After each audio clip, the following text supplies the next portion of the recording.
So welcome back everyone. Once again, this is Kevin from CSMI in Australia today. I'm going to do part 3 of the EX9700 excavator based on a Liber 970. As usual, thank you for your question and your comments. If you have any, you can actually leave it in the comment section down, or you can actually email us at info@csmi.com.au. So let's get straight into this part 3. If you haven't seen the part 1 and 2, I would highly recommend you to go and see that, and then you can come and join us on this part 3, and we'll do a few more videos on this thing. This machine, there's so much to talk about it, hence I have to go and show you the details, and hence we won't be starting the machine on this video, but we'll start it on the next one. So let's get straight into that thing. I want to share with you the amazing stuff, that the way this thing is built is almost like God sent. That's how I could describe it. I mean, what I want to share with you is the detail of how they have done every single thing. For example, what I'm showing you right here is a connection for the hoses that will be coming in the future. Let me get a pointer, guys, so I can point out to you what I mean. So you can see there is a 4-way quick connect, which is an accessory that you need to buy.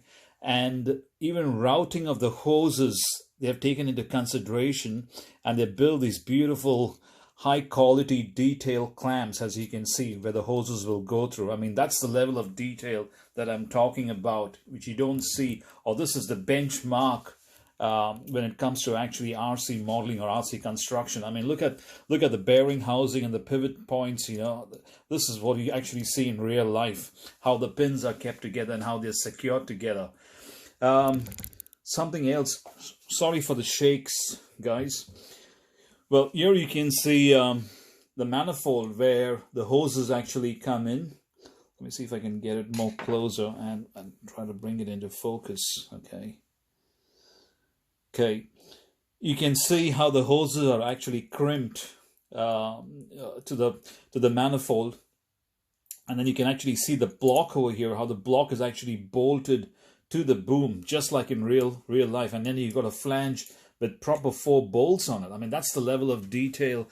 Is almost bringing scale down every single thing that you see in a real machine. Same thing up here again on the cylinders. You know, you can see the connection is actually replicated just like the real deal. You can see how the fittings, the hoses, it's all replication of the real thing. Now, some more detail that I want to share with you guys is, well, I've got the dozer in the background too. I haven't moved that for a reason, so that you can actually see the comparison of how big this machine is in comparison to the dozer. Okay, I haven't taken off the protection foil yet, but these are rock protection fitted onto the cylinder. Let me bring it into focus so you know what I'm talking about. The damn machine is so big that I need to go back, and if I go back, you can't get the detail. So I'm trying to juggle the whole lot together. Okay, so this is rock protection to protect the cylinders, right? They even replicated that, and they actually have tracks and guides that they actually slide on. Now, they are so well built or so well crafted that they're actually smooth while they're actually on the guide itself. So this part stays stationary while this thing travels up and down. So that is next level detail. The same with on the stick. I don't know if you can see up here. Let me bring it into focus and then pan down slowly. You can see that there is a rock protection even on the stick up here. So let's see if I can get it in a better angle up here. It's so damn big that it's hard to get it within focus.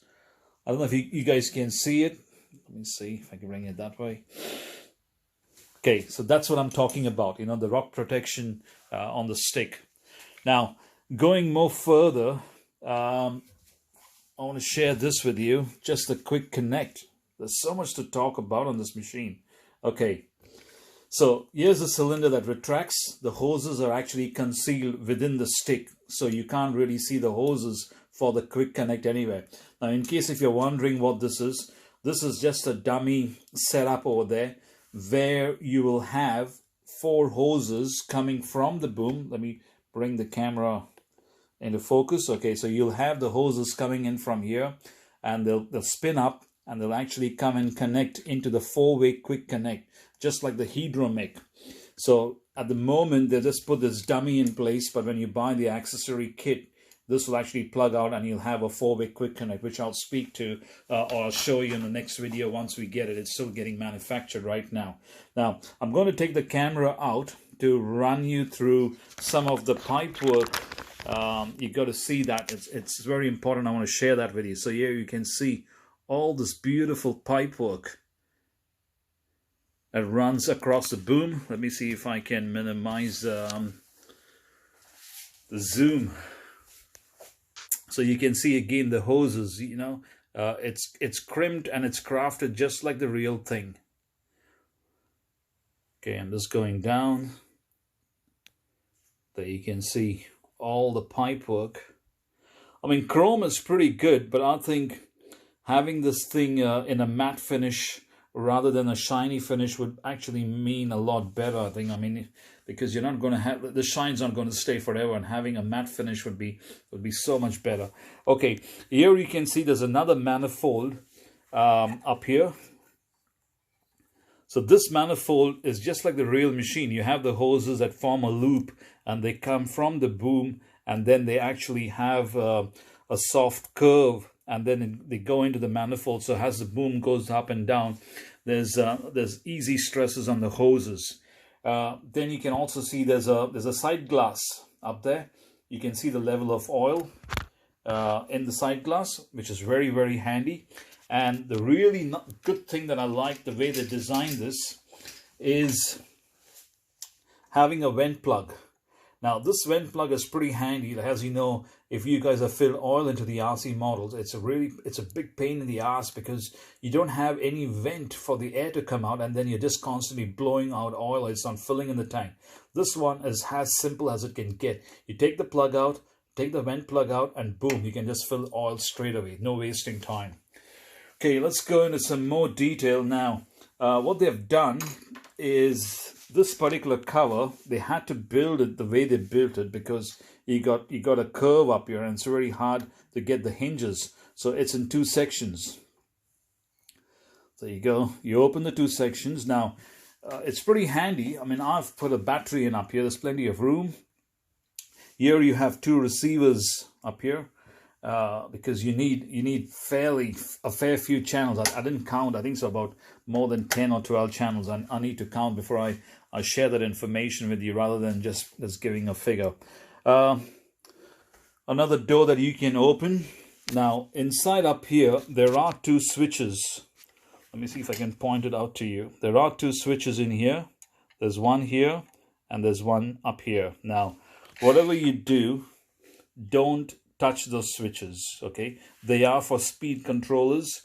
If you put them in the wrong position and you power the machine up, and you don't have the speed controller set up to 0, you're going to have all kinds of problems, because you go into the setup menu of the speed controller and then you'll have all kinds of issues. So don't touch those switches unless you really know what you're doing. Otherwise, you can fix it, but you're going to get a lot of grief to go with it.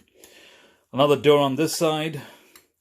Another door on this side. Now, I've made some modifications on mine. There's actually a plug up here. I've taken the plug out, and I've actually connected a longer lead so I can fit the battery in. The reason being, we can't ship the model with the battery, and hence you have to buy your own battery at a local destination. So the battery that I had was too long, had all kinds of issues, so I put a longer connector. Very easy, very simple. I'll share how you can do that in the following videos. Okay, a power switch up here, and then you have another switch up here that actually indicates the battery status, because it's a 3-cell 3S LiPo battery. You got 3 indicators up here, and you can put this on and off with a little switch up here, and you can power the whole machine from here. So again, awesome quality on the video. There's another manual pressure gauge inside up here, if you want to see it manually.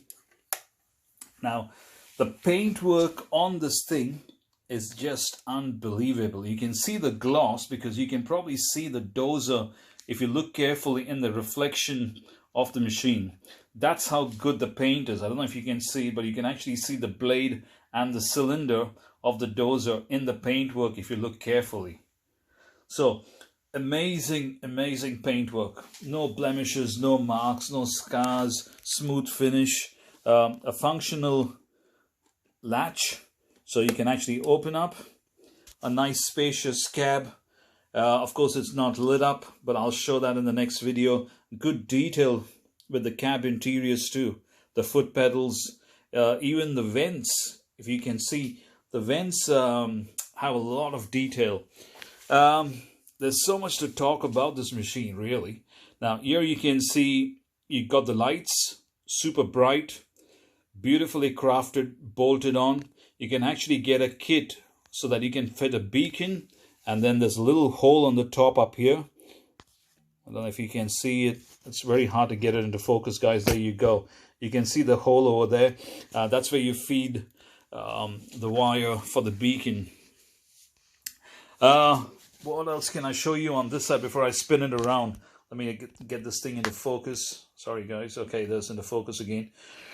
So that's pretty much on this side. I'll try to spin the machine around and give you some more insight and a tour of what's on the other side of the machine.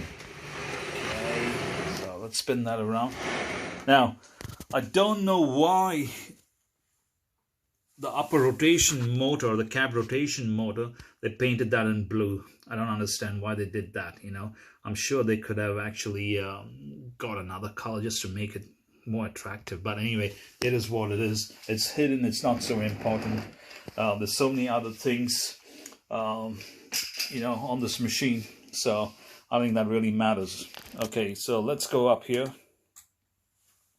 So up here you have a radiator. It actually says radiator. And then you have an oil filter. You have the pump. Now you have a screw. Let me point this out to you. Now I've had an issue on my machine.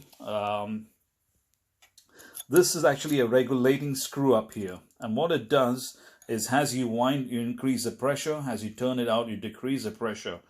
Now mine is leaking because the O-ring that they've put in there is a 1.5 mil or 1 mil O-ring, where you need a 1.5 mil O-ring to actually retain the oil pressure and prevent any leaks. So that's the problem that I'm facing on mine, which I'm going to actually change. But once again, you can see the detail inside the door. You know, even the netting is crafted so well, is fitted so well. Hinges are beautiful. I mean, even the finish, when you close the door, you feel that it's robust. It's not weak and flimsy. You know, you feel the door is solid. It's not weak and flimsy at all. On the other side, again, some more detail up here. You can see it's got mirror finish on the louvres up there. Okay, so that's, you got 2 doors on this side, and then you got 3 doors on the other side over there. Okay, and once again, very nice finish, very sturdy walk rails. It's bolted pretty well. Beautiful tracks. All these accessories, you actually have to fit them because they don't come fitted into on the machine when the machine is delivered. You got a nice detailed mirror up here.